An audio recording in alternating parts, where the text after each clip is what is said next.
மகிழ்ச்சியான வாழ்க்கைக்கு பெரிதும் தேவை. குடும்ப வாழ்க்கைக்கு போதிய பணமா, புரிந்து கொள்ளும் மனமா? போதிய பணமே என்று சொல்ல வருகிறார் உங்கள் ஊர்க்காரர் கோவை தனபால் அவர்கள். அவரை அன்போடு அழைக்கிறேன். நன்றி, வணக்கம். கிராமத்திலே ஏழைகள் எல்லாம் இலவச ரேஷனுக்காக காத்திருக்கிறார்கள். கிராமத்திலே ஏழைகள் எல்லாம் இலவச ரேஷனுக்காக காத்திருக்கிறார்கள். நகரத்திலே பெண்கள் எல்லாம் புதிய புதிய ஃபேஷனுக்காக காத்திருக்கிறார்கள். புதிதாக வந்த அரசியல்வாதிகள் எல்லாம் 26 எலெக்ஷனுக்காக காத்திருக்கிறார்கள். அணி மாறிக்கிட்டு இருக்கிறாங்க. திருமணமான ஜோடிகள் எல்லாம் குழு குழு சீசனுக்காக காத்திருக்கிறார்கள். ஆனால் இந்த கோவை மாநகர் ஹிந்துஸ்தான் கல்லூரி வளாகத்தில் மட்டும்தான் எங்கள் நடுவருடைய நகைச்சுவை தமிழுக்காக காத்திருக்கின்ற கூட்டத்தை பார்க்கிறோம். மேடையில 3 பேர் பணம் வேண்டாம் மனம்தான் பேச வந்திருக்காங்க. அவங்களுக்கு பணம் இல்லாம ஒரு நாள் கூட இருந்திருக்க மாட்டாங்க. பணம் இல்லாதவர்கள்கிட்ட போய் கேட்டாதான் மனதை விட பணம் எவ்வளவு முக்கியம் என்பது தெரியும். படிச்சான் பையன், கூழானாலும் குளித்து குடினா. அந்த பையன் சொல்றான், குளித்து விட்டு வருகிறேன், ஆனால் குடிப்பதற்கு கூழ் எங்கே இருக்கிறது என்று கேட்கிறான். கந்தையானாலும் கசக்கி கட்டு என்று நான் படித்தேன், அது சரி, கசக்கி போட்டிருக்கிறேன், காயும் வரைக்கும் நான் எதை கட்டுவது என்று கேட்கிறான் என்று சொன்னால் பணத்தினுடைய அருமை பணம் இல்லாதவர்களுக்கு தான் தெரியும். பணம் வேண்டாம் என்று பேசுபவர்களுக்கு தெரியாது. நடுவர்களே, அவங்களுக்கு தெரியாது. நடுவில் ஒரு காலத்தில் இங்க கோயம்புத்தூர்ல வலது காதை புடிச்சா பள்ளிக்கூடத்தில் இடம் கொடுத்துருவாங்க. யார் வலது காதா? அவங்க வலது காது. இங்க வலது காதா இடது காதா? வலது காது இடது காது எது போடுக்குதோ அது போல. நீங்க இந்த பக்கம் வச்சு வலது காதுன்றீங்களே, அது நடந்து காது வலது கையால் இடது காது. நடுவர் அவர்களே, வலது காதை புடிச்சா பள்ளிக்கூடத்துல எனக்கு, ஆனா இன்னைக்கு வயக்காட்டை வித்தாதான் பள்ளிக்கூடத்துல இடம் கிடைக்குது. இதுதானே நெசம். நீங்க வித்த வயக்காடு தான் பிளாட் ஆயிருக்கா?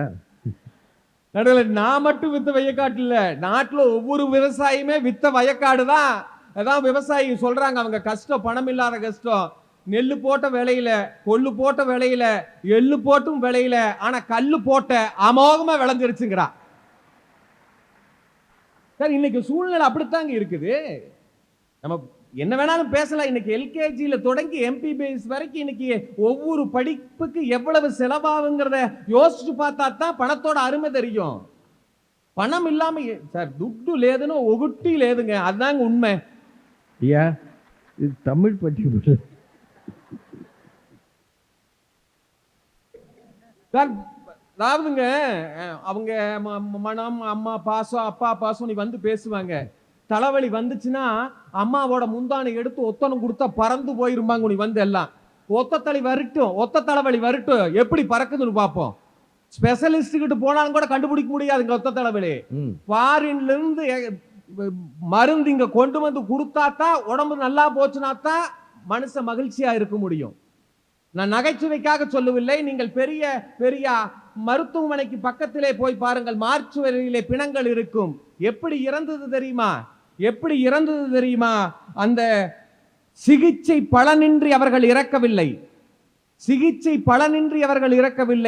சிகிச்சைக்கு பணமின்றித்தான் இறந்திருக்கிறார்கள். இதுதானே நிதர்சனம். நடுவர் அவர்களே, பணம் இல்லாதவன் நடுவர் அவர்களே, அவனுக்கு தெரியாதனமா என்ன பண்ணானா, அவனுக்கு ஒரு கெட்ட செயல். பேங்க்ல போய் முன்னால் இருக்கிற ஏடிஎம் மிஷின் தூக்கிட்டு போய் ஏடிஎம் மிஷின் போய் உடைச்சு எடுக்கிறா. அது ₹1 பணம் இல்ல. டென்ஷன் ஆயிட்டான். என்னடா ஏடிஎம்ல பூரா பணம் இருக்குன்னு நினைக்காங்க, ஒரு பணமே இல்லைன்னு பாக்குறான். ஏடிஎம் மிஷினுக்கு பதிலா பாஸ்புக் பிரிண்டிங் மிஷின் தூக்கிட்டு போய் உடைச்சு பார்த்துட்டு இருக்கிறான். ரெண்டுக்கு வித்தியாசம் தெரியாதெல்லாம் எதுக்கு திருட போறான்? நடுவரவில்லை, பணம் இல்லைன்னு சொன்னா கண்ணும் தெரியாது, ஒண்ணுமே தெரியாதுங்க. சரி, எங்க வீட்டு என் மனைவி பணமே வேண்டானா, அப்படி எனக்கு ஒரு ஆச்சரியம். பணம் வேண்டான்னு சொல்ற ஒரு அம்மனி உலகத்தில் இருக்குதானா? பணமெல்லாம் வேண்டாம், பேடிஎம்மோ ஜிபேவோ போன்பேவோ அது போதுங்கிறாப்ல. போன்பே கொடுக்கலன்னு சொன்னா வீட்டுல என்ன பூதாகரம் ஆகுன்னு தெரியாது. இப்பெல்லாம் எங்கிட்ட கேட்டுட்டே பர்ச்சேஸ் கிடையாதுங்க, அவங்களே ஆன்லைன்ல பர்ச்சேஸ் போட்டுறாங்க. ஆன்லைன்ல பர்ச்சேஸ் போட்டுருவாங்க. ஆர்டர் பண்ணிட்டு காலிங் பெல் அடிச்சு எனக்கு பக்குங்க, எவன்டா பார்சலோட நிப்பாரோன்னு எனக்கு பயமா இருக்குது. சித்த நேரம் காலிங் பெல் அடிக்கல, நிம்மதியா போய் படுக்கலான்னு போய் படுக்கிறதுங்க. என் சம்சார் சமையல் கட்டுல இருந்து ஒரே சத்தம், ஏனுங்க இந்த பார்சல் கொண்டு வந்ததுக்கு வீட்டு அடையாளம் தெரியலையம்மா, பக்கத்து வீதியில் நின்று போய் நீங்க போய் அந்த பார்சல் வாங்கிட்டு வந்துருங்கிறாப்புல. நடுவரவில்லை, ஒவ்வொரு பார்சலுக்கும் பணம் கொடுக்கின்ற பொழுதுதான் மகிழ்ச்சி இருக்கிறதோ தவிர நீங்கள் நினைத்து பார்க்க வேண்டும். ம். முள்ளில்லாத கடிகாரமும் நரம்பில்லாத வீணையும் பணம் இல்லாத மனிதனும் ஒன்றுதான். அருமை, இருப்பான், ஆனா அது பிரயோஜனம் இருக்காது. ம். நம்ம இருப்போம், எந்த பிரயோஜனமே கிடையாது. யோசனை பண்ணி பாருங்க சார். படிப்பு எவ்வளவு முக்கியம் சார், பணம் எவ்வளவு முக்கியம் சார்.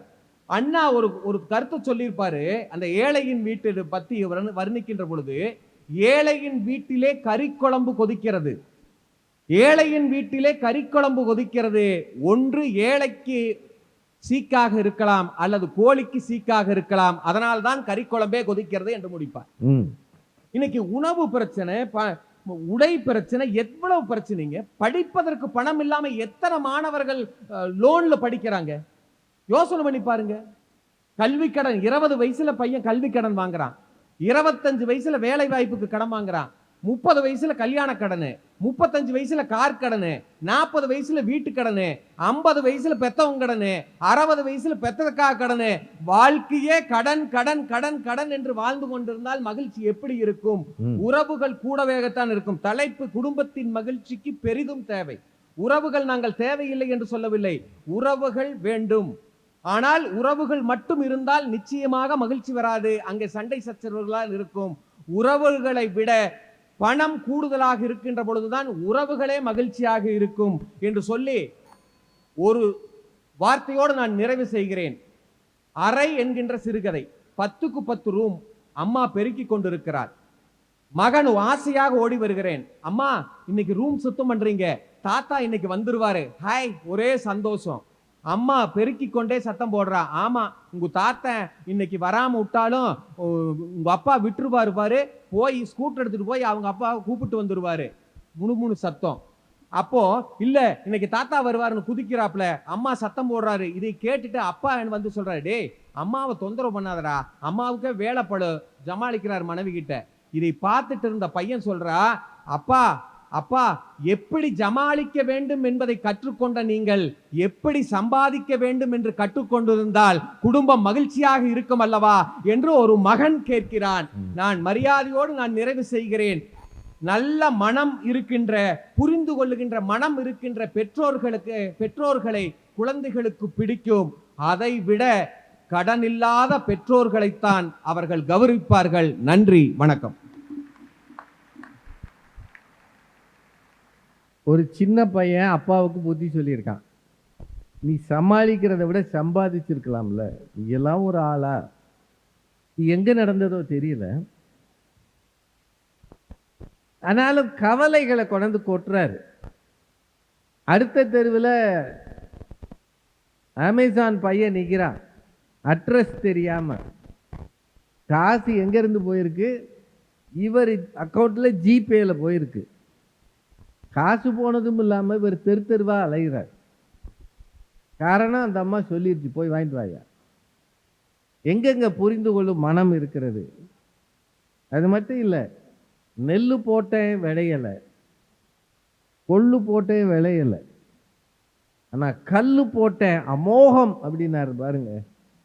விவசாயம் என்பது இன்றைக்கு பொய்த்து போய், உண்மையிலே சொல்றேன், மிக பல இயற்கை பேரிடர்கள் வருகிற காலத்தில் விவசாயம் பண்ணுவது என்பது பெரிய நெருக்கடி. இன்னைக்கு பாருங்க, நிறைய இடங்கள்ல தூத்துக்குடி பக்கம் பல ஏக்கர் வாழை சாஞ்சிருச்சு. கடலூர் பக்கம் டெல்டா பகுதியில் எல்லா நெற்பயிர்களும் தண்ணிக்குள்ள கிடக்கு. என்னையா பண்ணுவான் அவன்? நம்ம என்ன கவர்மெண்ட் உத்தியோகமா மாசம் 50,000 60,000 வர்றதுக்கு? விவசாயம் ஐயா, இந்த பூமி தாய் கொடுத்தால்தான் விவசாயி தலை நிமிர்ந்து வாழ முடியும் இல்லையா? அந்த கஷ்டத்தெல்லாம் சொல்லி எல்லாம் மனம் எங்கேயா இருக்குன்னு அழுகிறார். அதில் சொன்னார் பாருங்க, முள் இல்லாத கடிகாரம் பிரயோஜனம் இல்லைன்றாரு. எனக்கு என்னவோ டிஜிட்டல் கடிகாரத்தில் முள்ளே இல்லைன்னு நினைக்கிறேன். இது எல்லாரும் கட்டியிருக்காங்கல்ல, ஏன் காசு நிறைய இருந்தா ஆப்பிள் கடிகாரம் கட்டலாமுங்க. நான் யாரையும் சொல்லலை, பொதுவாக சொல்கிறேன். அந்த ஆப்பிள் கடிகாரத்தில் அப்படின்னு திரும்பினா மணி தெரியுது. நம்ம இந்த பழைய கடிகாரத்தை வச்சு திருக்கிட்டு இருந்தால் சிரிக்கிறாங்க, நீ இன்னும் திருந்தவே மாட்டியாது. அதுல மணி மட்டுமா தெரியுது, எத்தனை ஸ்டெப்பு நடக்கிறீங்கன்னு சொல்லுது. உங்க உடம்புல இருந்து எத்தனை கலோரி எரிந்து இருக்கிறது, burn it அப்படின்றது. நம்ம கிடிகாரத்துல மணியே 5 நிமிஷம் லேட்டா தான் போகுது. இது எல்லாத்தையும் சொல்லி ரொம்ப நல்லா தொடங்கி இருக்கிறார். பொருள் என்பது மகிழ்ச்சியை தரும் அப்படின்னு பேசியிருக்கிறார். என்னங்க உங்க ஊருக்காரர் பரவாயில்லையா? கடைசியில் ஒரு கதையோட முடிச்சிட்டாரு. இப்போ கோவைக்கு பதில் சொல்ல திருவண்ணாமலை எழிலரசி அவர். தனி நபர் வருமானம் மட்டும் கோயம்புத்தூரில் அதிகம் அல்ல, தன்மையான மனிதர்களும் இங்கே அதிகம் என்பதை இன்றைக்கு அவர்கள் நிரூபித்து காட்டியிருக்கிறார்கள். நடுவர் அவர்களே, பொதுவாக சூரியன் எஃப்எம் என்பதால் சொல்லுகிறேன், சூரியனுக்கும் பெண்களுக்கும் அதிக தொடர்பு உண்டு. ஏன்னா அதிக நேரம் வெயில்ல நிக்கிறீங்களா? சூரியனை யாரும் மறைக்க முடியாது, பெண்களை யாரும் மறுக்கவே முடியாது. சூரியன்னா பவர், பெண்கள்னா கிளவர். நடுவர் அவர்களே, ஓ ஆண்கள் கிழவர் இல்லையா? சில விஷயங்களை எங்கள் வார்த்தைகளால் நாங்கள் எப்படி சொல்லுவது? சரி சொல்லிட்டீங்க. அது மட்டுமல்ல, நீங்க சூரியனாலே பவர்னு சொன்ன நாங்கள் பெண்கள் எவ்வளவு பவர்னு சொல்றேன் பாருங்க. சர்வதேச தீவிரவாதி வந்தாலும் சர்வ சாதாரணமா டீல் பண்ணுவோம். ஆனா அந்த வயலட் கலர் சட்டக்காரன் எங்களால டீல் பண்ண முடியாது போல இருக்குது. அவர் என்ன தீவிரவாதியா? எங்க மனுஷன் ஏதாவது வந்ததுல இருந்து ஏதாவது நல்ல வார்த்தை பேசினாரா? ஒரே ஒரு நல்ல வார்த்தை பேசினார், வந்தவுடன் நமக்கெல்லாம் gift கொடுத்தாங்க. இந்த பணத்தை பத்தி பேசுறவங்களுடைய எண்ணம் எப்போதும் அதை சுத்தியே இருக்கு பாருங்க. ஐயா, கிஃப்ட்ங்கிறது பொருள் அல்ல, அது கொடுப்பவரின் மனம் என்பதை அவருக்கு புரிய வைக்கணும். நீங்க விளை நிலங்களை எல்லாம் பிளாட் போட்டு வித்துட்டு பணத்தாசையில அதுக்கு வந்து வருத்தப்படுறாரு. இதுதான் முதலை கண்ணீர்னு பேரு. ஆனா நல்ல தொடக்கம். நீங்க நிகழ்ச்சி நீங்க முடிஞ்ச உடனே பண கவர் தருவீங்கன்னாரு. அதை விட்டுருங்க. இல்ல, ஓ அது இல்லைங்களா? அந்த பண கவரை எடுத்துட்டு போய் நேரா தன் மனம் கவர் மனைவி கிட்ட தானே கொடுக்க போறாரு அவரு. இல்ல வாங்கிக்குவாங்க, இல்லாட்டி உள்ள சேர்ப்பாங்களா? கவர்ல தொடங்கி கடன்ல முடிச்சுட்டாருங்க. மொத்தத்துல நல்ல வார்த்தை ஒண்ணும் கிடையாது. நடுவர் அவர்களே, இன்றைக்கு பணம் படுத்துக்கிற பாடு இருக்கு பாருங்க. ஒரு திருடன் நகை கடைக்கு திருட போனான், ஒய்ஃபோட போயிட்டான், பிடிச்சிட்டாங்க அவனை. ஜட்ஜி பார்த்துட்டு கேட்டாரு, பார்க்கறதே திருட்டு தொழில், அதுக்கு கூட ஏன்டா ஒய்ஃபை கூப்பிட்டு போனேன்னு கேட்டாரு. திருடன் டென்ஷன் ஆயிட்டான். சும்மா இருங்க ஜட்ஜ் ஐயா, என் ஒய்ஃபை பத்தி உங்களுக்கு தெரியாது, நான் மாட்டுன்னு உள்ள போய் ஏதாவது ஒரு நகையை எடுத்துட்டு வந்துட்டேன்னா டிசைன் சரியில்லைன்னு சண்டை போடுவான். கூடவே கூட்டு போய் புரிந்து கொள்ளும் மனமான பெண்களை இப்ப நம்ம பேடிஎம்ல அனுப்புறோம், கூகுள் பேல அனுப்புறோம்னு அதுக்கு தெரியாது, ஆனால் கையில கொடுக்கும் போது தெரியும். ஆனா எப்படி பார்த்தாலும் மனம் மட்டும் கண்ணுக்கே தெரியாதுங்க. ஏன் தெரியுங்களா? கடவுளும் கண்ணுக்கு தெரிய மாட்டார், கடவுளும் மனசும் ஒண்ணு, ஆனால் ரெண்டுமே கண்ணுக்கு தெரியாதுங்க. நீங்க மகாகவி பாரதியை குறித்து பேசினீர்கள். பட்டினியால் வாடியவர், போதிய பணம் கிடையவே கிடையாது, ஆனா மகிழ்ச்சியா இருந்தாருங்க. என்ன காரணம் தெரியுமா? மனசு. அந்த மனசை சார்ந்து வாழ்ந்த வாழ்க்கைங்க. ஒரு நாள் காலையில சுதந்திர போராட்டத்துக்கு கலந்துக்கிறதுக்காக நண்பர்கள் வந்து அழைக்கிறாங்க, வெளியில போறாருங்க. காலை நேரம் வீதியில இறங்கி நடக்கிறார். அதற்கு முதல் நாள் தான் இப்ப வந்த மாதிரி ஒரு சூறாவளி வந்திருக்கு. சூறாவளியில இடி மின்னல் மழையில அங்கங்க காக்கையும் குருவிகளும் செத்து கிடக்குதுங்க அந்த வீதியில. நான் சொல்றேன், இந்த செய்தியை பகிர்ந்து இருப்பவர் எழுத்தாளர் ஜெயகாந்தன் அவர்கள் பதிவு செய்திருக்கிறார். அந்த காக்கை குருவிகள் செத்து கிடக்கிறத பார்த்த உடனே பாரதி சொல்லியிருக்கிறார் நண்பர்களிடத்துல, நீங்க முன்னாடி போங்க, நான் பின்னாடி வரேன்னு இருக்கார். ஏன் பாரதின்னு கேட்ட போது சொல்லி இருக்கிறாரு, இல்லை, இந்த பறவைகளை மரியாதையோடு அடக்கம் செய்ய வேண்டும் அல்லவா, நான் அடக்கம் செய்து விட்டு பின்னால் வருகிறேன் என்று சொல்லியிருக்கிறார். காக்கை குருவி எங்கள் ஜாதி என்று பாடியவன் மட்டுமல்ல பாரதி, அந்த குருவிகளையும் காக்கைகளையும் உறவுகளாகவே நினைத்து வாழ்ந்திருக்கிறார். காசு இல்லைங்க, ஆனா அவன் மகிழ்ச்சியா வாழ்ந்துட்டு இறைவன்கிட்ட சொல்றான், எத்தனை கோடி இன்பம் வைத்தாய் இறைவா என்று இன்பத்தை அள்ளி தந்த வாழ்க்கையை பாரதி பேசுகிறாங்க. நீங்க உலகத்திலேயே பெரிய மகிழ்ச்சி எது தெரியுங்களா? நம் மீது பேர் அன்பு செலுத்துவதற்கு ஒரு உயிர் இருக்கிறது என்பதுதான் உலகத்தின் ஆகச் சிறந்த மகிழ்ச்சி. பெட்டியில இருக்கு பணம், பீரோல இருக்கு பணம், பேங்க்ல இருக்கு பணம் கிடையாதுங்க. நம் மீது ஆதரவு குரல் கொடுக்கவும், நாம் கஷ்டப்படுகிற போது நமக்கு ஆறுதல் சொல்லவும் ஒரு உயிர் இருக்கு பாருங்க, அதுதாங்க உலகத்தின் வரம். நம்ம வீட்டிலேயே ஒரு கொலசாமி இருக்கும். அந்த கொலசாமிக்கு பேர் என்ன தெரியுங்களா? அம்மா. நாசா விஞ்ஞானிகளால் கூட கண்டுபிடிக்க முடியாத அம்மா கண்டுபிடிப்பா. முகத்தை பார்த்தே பசியா இருக்கிறோங்கிறத கண்டுபிடிச்சிருவா. குரலை வச்சே உடம்பு சரியில்லைன்னு கண்டுபிடிச்சிருவாங்க. கடவுள்கிட்ட போய் சொல்லி அழுதால்தான் கடவுளுக்கே நம்ம வழி புரியும். ஆனால் வார்த்தைகள் இல்லாமலேயே நம் வழிகளை புரிந்து கொள்பவள் அம்மா மட்டும்தாங்க. இந்த புரிந்து கொள்கிற மனம் வீட்டில் இருக்கிறதால தாங்க மகிழ்ச்சியா இருக்கிறோம். அடுத்து நம்ம புது அப்பா வந்து பேசுவார். புது அப்பா? ஆமா, நம்ம தம்பி. சரி. அப்பா, இந்த அம்மாங்கிற சாமியை தாண்டி அப்பாங்கிற ஒரு சாமி இருக்கும் பாருங்க. நீங்க ஒரு மிடில் கிளாஸ் இல்ல அதுக்கும் கீழே இருக்கிற அப்பாக்களை நீங்க யோசிச்சு பாருங்களேன். உடம்பு சரியில்லைன்னு டாக்டர் கிட்ட போயிருப்பார். டாக்டர் டெஸ்ட் லிஸ்ட் எல்லாம் எழுதி கொடுத்துருப்பாரு, இந்த டெஸ்ட் எடுங்கன்னு. கரெக்டா அந்த லிஸ்ட் எல்லாம் வாங்கி பார்ப்பாரு. ஐயோ இவ்வளவு பணம் ஆகும் போல இருக்கே, ஏன்னா அந்த மாசம் தான் பையனுக்கு ஃபீஸ் கட்டணும். இப்போ அந்த அப்பா என்ன பண்ணுவார்னு நினைக்கிறீங்க? டெஸ்ட் எடுத்துக்குவாரா இல்ல பையனுக்குரிய ஃபீஸை கட்டுவாரா? நான் உண்மையில் சொல்லுகிறேங்க, எனக்கு அப்பாக்கள் மேல அவ்வளவு மரியாதை. இந்த உலகத்தின் ஒரு அப்பா கூட நம்ம உடம்ப முதல்ல பார்த்துக்கலான்னு இல்லைங்க, முதல்ல எடுத்துன்னு போய் பையனுடைய எதிர்காலத்திற்காக அந்த ஃபீஸை கட்டுற அப்பாக்கள் தான் இங்கே அதிகம். எனக்கு என்ன பண்ணேன்னு அப்பாவை பார்த்து யாரேனும் கேட்டால் அவர்களுக்கு நான் அந்த பிள்ளைகளுக்கு சொல்லுகிறேன், அப்பாவை பார்த்து என்ன பண்ணிட்ட எனக்குன்னு கேட்கிறல்ல, தனக்காக வாழ்நாளில் எதுவுமே பண்ணி கொள்ளாதவர் தான் அப்பா என்பதை நம்ம அப்பா நமக்கு புரிந்து கொண்ட வாழ்க்கையை தந்ததால் தானங்க நாம் இப்படி நின்று பேசுகிறோம். ஒரே ஒரு செய்தியை சொல்லி நிறைவு செய்கிறேன் நடுவர்களே. நீங்க குடும்பத்துல மகிழ்ச்சின்னு கேட்டதால கணவன் மனைவியினிடையே இருக்கக்கூடிய அந்த உறவு இருக்கு பாருங்க, அது புரிதல் இருந்தால் மட்டும்தான், அந்த புரிந்து கொள்கிற மனம் இருந்தால் மட்டும்தான் மகிழ்ச்சியை தரும்.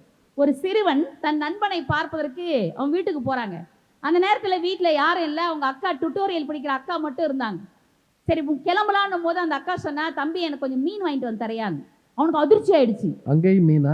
என்னது மீனா? ஏன்னா அவன் அதிர்ச்சி ஆனது காரணம் அது ஐயர் வீடு. மீனா அப்படின்னா, பரவாயில்ல தம்பி, யாருக்கும் தெரியாம வாங்கிட்டு வந்து கொடுங்க. போயிட்டு வந்து வாங்கிட்டு வந்து தந்தான். தம்பி இருந்து சாப்பிட்டுட்டு போங்க, நான் சமைக்கிறேன்னு சொல்லி அவனை வெளியில விடவே இல்லை. அந்த அக்கா சமைக்க ஆரம்பிச்சா. கர்ச்சிஃப் ஒன்று கட்டிட்டு, முகத்துல கர்ச்சிஃப் கட்டிட்டு, ஊதுவத்தி எல்லாம் கொளுத்தி, ஏன்னா பக்கத்து வீட்டுக்காரங்களுக்கு வாசனை போயிடக்கூடாதுன்னு சமைச்சு போட்டு, எப்படி இருக்கு தம்பின்னா, அவனுக்கு காரம் கண்ணு வழியா வெளில வருது தண்ணியா. ஆனாலும் நல்லா இருக்கு அக்கான்னு சொல்லிட்டு சொன்னா, நீங்க மீன் சாப்பிடுவீங்களான்னு கேட்டான். அதுக்கு அந்த அக்கா சொன்னா, நான் சாப்பிடல, நான் ஒருத்தரை காதலிக்கிறேன், அவருக்கு மீனுனா உசுரான், அதனால என் ஃப்ரெண்டு கிட்ட கேட்டு நான் சமைக்க கத்துக்கிட்டேன்டா தம்பி அப்படின்னா. அந்த அக்காவை பெருமையா பார்த்துக்கிட்டே வெளியிலே வந்த அந்த சிறுவன் பின்னால கவிஞனாக மாறினான். சினிமாவில் நிறைய பாடல்களை எழுதி தள்ளினாரு. யார் தெரியுமா? கவிஞர் நா. முத்துக்குமார் என்கிற அந்த மனிதர் ஒரு பாட்டு எழுதினாருங்க. தேரடி வீதியில் தேவதை வந்தா திருவிழான்னு தெரிஞ்சுக்கோ. நம்ம எல்லாருமே கேட்டிருப்போம். அதுல ஒரு வரி எழுதியிருப்பாரு, ஐயரு பொண்ணு மீன் வாங்க வந்தா லவ் மேரேஜ்னு தெரிஞ்சுக்கோ. இந்த வரி பட்டி தொட்டி எங்கும் ஒலிக்கிறது. குன்னூர்ல இருந்து ஒரு ஃபோன் வருது. அந்த அக்கா தான், தம்பி என்ன நினைச்சு தானே நீ அந்த பாட்டு எழுதுன? ஆமாக்கா. என்னக்கா கல்யாணத்துக்கு அப்புறம் அத்தானுக்கு மீன் குழம்புலாம் செஞ்சு போட்டு அசத்தினியா? ஆமா, 10 நாள்ல மீன் குழம்பு, மீன் வறுவல், மீன் பொரியல் பண்ணிட்டு அவருக்காக காத்திருந்து அப்படி பரிமாறினேன் பாரு.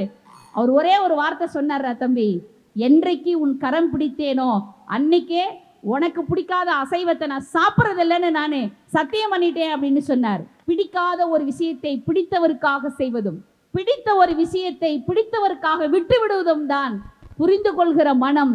அது குடும்பத்திலே இருக்கிற வரைதான் மகிழ்ச்சியாக இருக்கும். நடுவர்களே, பணம் ஒருபோதும் மகிழ்ச்சியை நமக்கு தராது என்பதை நீங்கள் நல்ல தீர்ப்பாக தர வேண்டும் என்று சொல்லி நல்ல வாய்ப்புக்கு நன்றி பாராட்டி விடைபெறுகிறேன். நன்றி, வணக்கம். ஆனந்த யாழை மீட்டுகிறாய், அடி நெஞ்சில் வண்ணம் தீட்டுகிறாய். அந்த ஒரு வரி போதும் முத்துக்குமாரின் புகழ் நிறைய நாளைக்கு வாழும். அவர் கவிதையை நினைவில் வச்சு ஒருத்தர் புரிஞ்சுக்கிறதாங்க முக்கியம். காசு ஒன்றும் பெரிய விஷயம் இல்லை. மகாகவி பாரதி ஒரு பறவைக்கு கூட இறுதிச் சடங்கு செய்கிற அன்புள்ளம் கொண்டவனாக இருந்தான். அவனை மாதிரி ஒருத்தன் இருந்ததுனால தான் வறுமையிலும் செம்மையாக எத்தனை கோடி இன்பம் வைத்தால் எங்கள் இறைவான்னு பாட முடிந்ததுன்னா அதுக்கு பாரதியின் மனம் வேண்டும். அந்த மாதிரி பெண்கள் இருந்தா யாரும் ஒரு காலம் கவலைப்படவே தேவையில்லைன்னு பேசியிருக்கிறாங்க. வந்த உடனே உங்களையெல்லாம் புகழ்ந்து பேசி கைத்தட்டல் வாங்கி இந்த மழையிலும் வந்திருக்கிற உங்களுக்கு நன்றின்னு சொல்லி ரொம்ப நல்லா பேசியிருக்கிறாங்க. எழிலரசி அவர்களுக்கு உங்கள் சார்பிலே வாழ்த்துக்கள். இவர் இந்த ஊருக்காரர் தான், பொள்ளாச்சி புது அப்பா. வாங்க ஐயா. போதிய பணமே, டாக்டர் சிவ சதீஷ்குமார். நடுவர் அவர்களே, எதிரணியிலே பேசிய எங்களுடைய திருவண்ணாமலையிலிருந்து கிரிவலமாக நகர்வலம் வந்திருக்கக்கூடிய அக்கா அவர்கள் எங்க அணியை பார்த்து சொன்னாங்க, தனபாலன் நான் பேசும்போது ஒரு வார்த்தை கூட நல்ல வார்த்தை பேசல அப்படின்னு சொன்னாங்க. இவங்க மட்டும் நல்லா வாழ்த்திட்டு போயிட்டாங்க. எங்களை என்ன சொன்னாங்க, அவங்க பாச பறவைகளா, நாங்க பண முதலைகளா. உங்களை பார்த்தா என்ன பார்த்தா முதல்ல மாதிரி தெரியுதா? நான் முதல்ல உட்காந்துருக்காங்க, முதல்ல சொல்லலாமா? அந்த சேர்லயே ஓரமாக உட்காந்துக்கிட்டு இருக்கேன் நான்.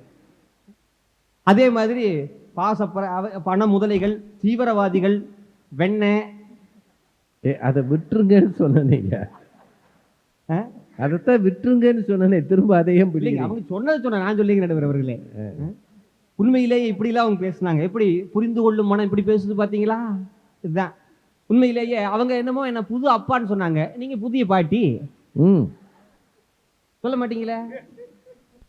கடைசியில் சொல்லும் போது ஒன்று சொல்லி முடிச்சாங்க பார்த்தீங்களா?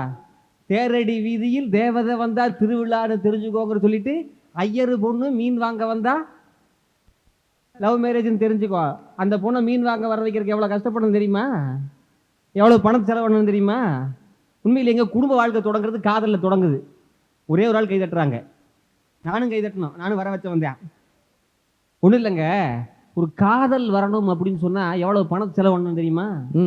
ஒன்றும் இல்லைங்க, பைக் வாங்கணும், 2 லட்ச ரூபாய்க்கு பைக் வாங்கணும். எதுக்கு சொல்கிறேன் இருங்க. காதல் வரணும்ல, 2 லட்ச ரூபாய்க்கு பைக் வாங்கணும், 6 கிலோவில் ஹெல்மெட் வாங்கணும். அந்த பைக்கில் ஃபஸ்ட்டு ஃப்ளோரில் நம்ம உட்காந்துக்கிட்டு இருக்கணும், அவங்க 3rd ஃப்ளோரில் உட்காந்துக்கிட்டு இருக்கணும். ஒரு பிரேக் போட்டால் எல்லாம் அண்டர் கிரவுண்டு, அது வேற. இதில் தான் போகணும். ஹார்ன் எப்படி இருக்கணும், அடித்தா ஹார்ட் அட்டாக் வர்ற மாதிரி வச்சுருக்கணும். இதெல்லாம் முடிச்சு எங்கே ஒரு ஐஸ்கிரீம் பார்லருக்கு போகணும். அங்கே போனால் 30 கிராம் ஐஸ்கிரீமே 3 மணி நேரமாக திங்கணும். அதுக்கு 3000 ரூபாய் செலவு பண்ணணும். நீங்கள் புரிந்து கொள்ளும் மனம் தானே, புரிந்து கொள்றதுக்கு அவ்வளோ இந்த செலவு பண்ணாதான் புரிந்து கொள்கிற மனம் வரும். சரி, அப்பவும் புரிஞ்சுக்கலாமே. அம்மா இன்னைக்கும் வந்தேன், நானும் வந்தேன், ஆளுக்கு 50-50 போட்டு பில் கட்டலாமான்னு கேட்டு பாருங்க, கூட்டிகிட்டு போயிடும். நம்ம பே பண்ணாதான் ஐஸ்கிரீம் உருகுதோ இல்லையோ, நம்ம பர்சில் இருக்கிற பணம் ஒவ்வொன்றா உருவி உருவி உருவி அங்கே தான் புரிதலே தொடங்கும். உண்மையிலேயே நான் புரிந்து கொள்ளும் மனம்ங்கிறது ஒத்துக்கிறேன். புரிந்து கொள்ளும் மனம் தேவை. எதை? போதிய அளவு பணம் இருந்தாதான் குடும்பம் மகிழ்ச்சியா இருக்கிறதுங்கிறத புரிஞ்சுக்கணும். நம்ம பணம் இருந்தாதான் ஒருத்தர் வீட்டுக்கு போனால் ஹவ் ஆர் யூன்னு கேட்பாங்க, பணம் இல்லாமல் போய் பாருங்க ஹூ ஆர் யூன்னு கேட்பாங்க. கை நிறைய நீங்க பொருள் வாங்கிட்டு போனீங்கன்னா தான் வாய் நிறைய வாங்கன்னு கேட்பாங்க. எதுவும் வாங்காம எனக்கு நன்றி இருக்கு, மகிழ்ச்சி இருக்கு, உங்க மேல பாசம் இருக்குன்னு போனீங்க வச்சுக்கலாம், வந்துட்டா வெறும் பையம்பாங்க. வெளியிதான் போட்டு நல் வரவன் போட்டிருக்க, மூஞ்சி பார்த்தா முள் வரவன் மூஞ்சி இருக்கும். உண்மையிலேயேங்க, படித்தவன் கருத்தெல்லாம் சபை ஏறுமா, பொருள் படைத்தவன் கருத்தானால் சபை மீறுமான்னு சொல்லி புலவர் கேட்டாரு. பணம் தாங்க எல்லாமே, பணம் இல்லாமல் எதுவுமே பண்ண முடியாது. இப்போ குடும்ப வாழ்க்கைன்னு எடுத்துக்கிட்டீங்கன்னு வச்சுக்கோங்களேன். அக்கா பேசும்போது அருமையாக பேசுனாங்க. பாரதியார் பற்றிலாம் சொன்னாங்க. பாரதி எத்தனை கோடி இன்பம் வைத்தா இறைவான்னு சொன்னார். பாரதியார் கோட் போட்டிருந்தார்ல, ஒரு தமிழ் கவிஞர் எங்க கோட் போட்டிருக்காங்க யாரோ யோசிச்சோமா? காரணம், அவர் சட்டையிலிருந்து கிழிசல்கள் வெளியே தெரியக்கூடாது என்பதற்காக கோட் போட்டு கொண்டிருந்தார். அவருடைய வறுமை வெளியே தெரியல, அவர்கிட்ட பணம் இருந்தால் இன்னும் சிறப்பாக இருந்திருப்பாரு. அவர் குருவிகளுக்கு காக்கைகளுக்கெல்லாம் இறுதிச் சடங்கு செஞ்சதற்கு செய்யலான்னு சொன்னாரு. அவரோட இறுதிச் சடங்கு நம்ம நல்லா பண்ணுமாங்க. அவர் மட்டும் பணம் படைத்தவராக இருந்தால் அவருக்கும் பின்பு இந்த பாருலகம் போயிருக்குமா இல்லையா? உண்மையிலேங்க புரிதல். நம்ம காலையில காலேஜ் போகிற அவசரத்தில் ஏதாவது திட்டிட்டு போயிருப்போம், ஏதாவது ஒரு நாள் திட்டிருப்போம். திட்டிட்டு போயிட்டு வச்சுக்கலாம், எப்படி ஈவினிங் சமாளிக்கிறதுன்னு யூடியூப்ல பார்த்து படத்தை பார்த்து என்ன பண்ணுவாங்க, அல்வா, மல்லிகைப்பூ, நீங்க வேற கிளவரான்னு சொன்னீங்களா, கிளவருக்கு ஃப்ளவர் வாங்கிட்டு போகணுமே அப்படின்னு வாங்க போலான்னு பார்த்தா மல்லிகைப்பூ நாளைக்கு முகூர்த்தம், கடைசி முகூர்த்தம், 1 கிலோ 7000 ரூபாய். புரியுதுங்களா? இது 1 கிலோ வாங்கி என்ன கடை வைக்க போறீங்க? 1 கிலோ 1/4 கிலோ வாங்கினா அவ்வளவு பணம் வேணும் நடுவர் அவர்களே. அதுல அல்வா பார்த்தேன், இது 7,000 ரூபாய் 700 ரூபாய்க்கு 100 கிராம் வாங்கணும், அது 300 ரூபா வாங்கணும், 1000 இவ்வளவு காஸ்ட்லியாக காம்ப்ரமைஸ் ஆக வேண்டாம், நீ கோபமாகவே இரு அப்படின்னு சொல்லி திரும்பி வந்துட்டேன். உண்மையிலேங்க வாழ்க்கையில் போதிய அளவு பணம் வேண்டான்னு இந்த பணத்தை வச்சு என்ன பண்ணுறது, பணம் எதுக்கு அப்படின்னு பேசுகிறவங்கெல்லாம் சரியாக பணம் சம்பாதித்த பண முதலைகள் தான். பணத்தை வச்சிருந்தா தான் பணம் வேண்டாம்னு சொல்கிற எண்ணமே வரும். பணம் இல்லாமல் இருந்தால் இருக்க முடியுமா? உண்மையிலேங்க நமக்கு எந்த இடத்துக்கு குடும்பத்தோட கோயிலுக்கு போகலாம் அப்படின்னு போனாலும் கூட அங்கேயும் பணம் இல்லைன்னா நம்ம கடவுள்கிட்ட நமக்கு அருள் கிடைக்காது. பொருளை செலவழித்தால் தான் அருளே கிடைக்கும். நம்ம ஊரில் 5 ரூபாய்க்கு கொடுத்தா சாமி பக்கத்தில் பார்க்கலாம், 50 ரூபா கொடுத்தா தொட்டு பார்க்கலாம், 500 ரூபா தூக்கிட்டே வந்துடலாம். சாமியை தூக்கிட்டு வந்தீங்கன்னா போலீஸ் பின்னாடியே வரும். இல்லைங்க, இன்னொன்னுங்க, இப்போ கடவுளை எதை வச்சு கணக்கு பண்ணுறாங்க? எத்தனை பக்தர்கள் வர்றாங்கன்னா, இல்லையே இவ்வளவு வருமானம் வந்தால் அது ஜேசி, இவ்வளவு வருமானம் வந்தால் டிசி. கடவுளையே காசை வச்சு தான் நம்ம பிரித்து வைக்கிறோம்னு சொன்னால் அருளை கூட பொருளை வைத்து தான் நம்ம பிரித்து கொண்டு இருக்கிறோம். அதை விட்டுட்டு அக்கா இப்படி சொல்லிட்டு இருக்காங்க. ஒன்றும் இல்லைங்க, இப்படி சொல்கிறேனே, குடும்பத்தில் கல்யாணம் ஆகிற போது பெண்ணுக்கு நகை போட்டு கட்டி கொடுக்குறாங்கல்ல, எதுக்காக? அவங்கள நகை ஸ்டாண்டாக வச்சு நேரம் நகை போட்டுக்கிறக்கா? வீட்டில் ஏதாவது ஒரு குடும்பத்தில் கஷ்டம் வந்துச்சுன்னா அந்த நகையை வாங்கி ஒரு 50 பவுன் போட்டிருக்காங்க, ஒரு 5 பவுனை வாங்கி அடகு வச்சு மீட்டு கொடுத்துடலாம். புரிதல்கள் மூலமாக தான் வரணும். கேட்டு பாருங்க பார்ப்போம். இதை தைரியமான கேட்டு பாரு அப்படின்னு நம்மளை பார்ப்பாங்க அவங்க. அந்த டைமில் கேட்டு பாருங்களேன், கஷ்டப்பட்டு வாங்கிடுவோம். வாங்கி அங்கே போய் நம்ம சேட்ஜிக்கிட்ட போனால் 5 சவரனுக்கு 5 சவரன் மேலே 1 லட்சம் தரான் அப்படின்னு அவர் சொல்லுவார். அவர்கிட்ட சந்தை கட்டி அவர்கிட்ட பணத்தை வாங்கிட்டு வந்தா அடுத்த வாரமே கல்யாணம் வந்து நிற்கும். சொந்த அவங்க பெண் வீட்டு சைடு கல்யாணம். அந்த கல்யாணத்துக்கு போகும்போது இந்த நகையை நம்ம மறுபடியும் மீட்டு போட்டுட்டு போகணும். அப்படிலாம் மாமனார் மாமியார் நம்மளை தப்பா நினைப்பாங்க. அது நினைக்கிறாங்களா? அந்த நகை எதுக்காக அவங்க அடகு வச்சிருக்காங்க? வாழ்க்கையில் ஏதோ ஒரு பிரச்சனை வந்திருக்கு, ஒரு தொழில் தொடங்கியிருக்காங்க, ஒரு கடன் வந்திருக்கு, அதற்காக நினைக்க மாட்டார்கள்.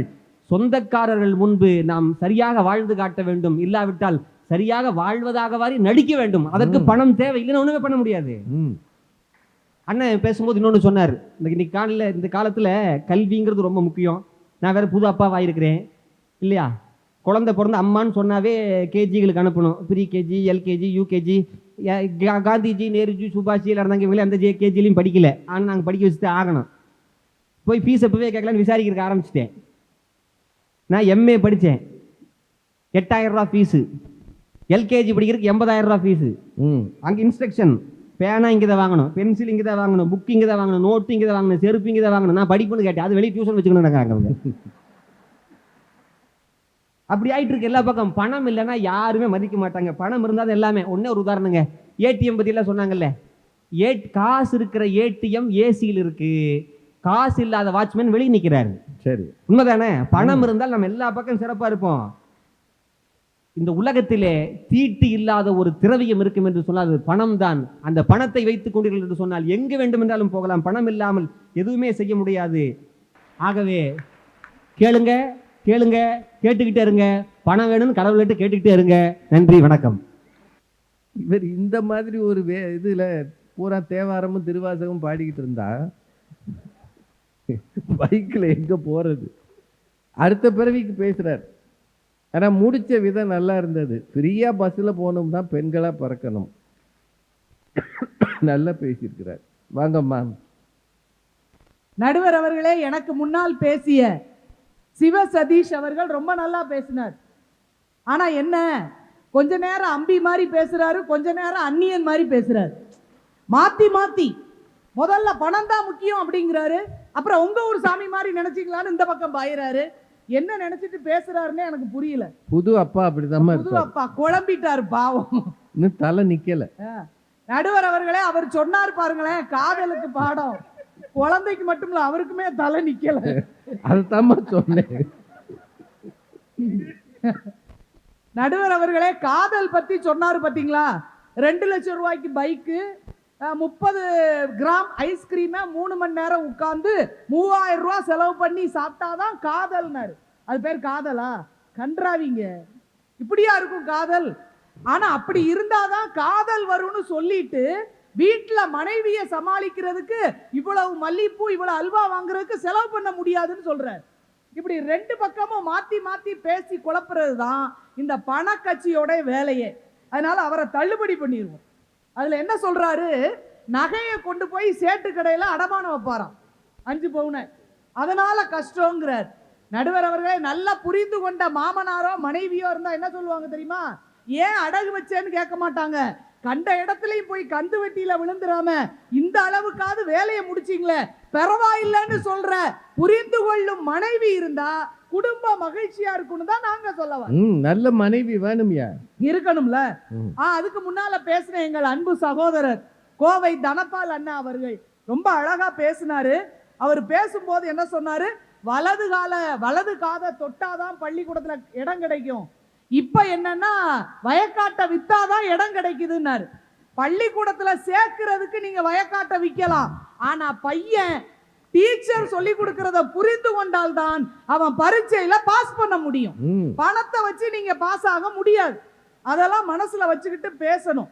என்ன பேச்சு, 2 பேரும் பேசி முடிச்சிருக்காங்க. நாங்க என்ன பணம் வேண்டான்னு சொன்னோமா? முடியாது. பணம் வேண்டாம் நாங்க சொன்னோமா? இல்ல பணம் வேண்டாம்னு நாங்க சொல்லல. ஆனால் அதை விடவும் புரிந்து கொள்ளும் மனம் இருந்தா குடும்பம் மகிழ்ச்சியாக இருக்கும் அப்படிங்கிறது தான் எங்களுடைய வாதமாக இருக்கு. ரொம்ப அழகா பேசுறாங்க நடுவர் அவர்களே. பணம் இருக்கே, பணம் அது தனியார் வேலை மாதிரி, தனியார் கம்பெனி வேலை மாதிரி. பணம் நிறைய கிடைக்கிற மாதிரி ஜாலியா தான் இருக்கும், ஆனா எந்த நேரத்துல வேலை போகும்னு தெரியாது இல்லையா? ஆனா புரிந்து கொள்ளும் மனம் இருக்கு பாருங்களேன், அது அரசாங்க வேலை மாதிரி.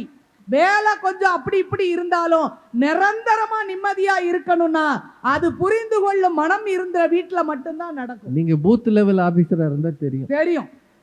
நடுவர் அவர்களே, ஒரு பள்ளிக்கூடத்துல மாணவர்களுக்கு மாறுவேட போட்டி நடந்தது. சரி. அந்த மாறுவேட போட்டியில ஒரு அம்மா தன்னுடைய பையனுக்கு கர்ணன் வேஷம் போடணும்னு சொல்லி ஒரு அந்த வேடம் போடுறவங்கிட்ட போய் ஜாமா கேட்க போனாங்க, வாடகைக்கு பொருள் வாங்குறதுக்கு.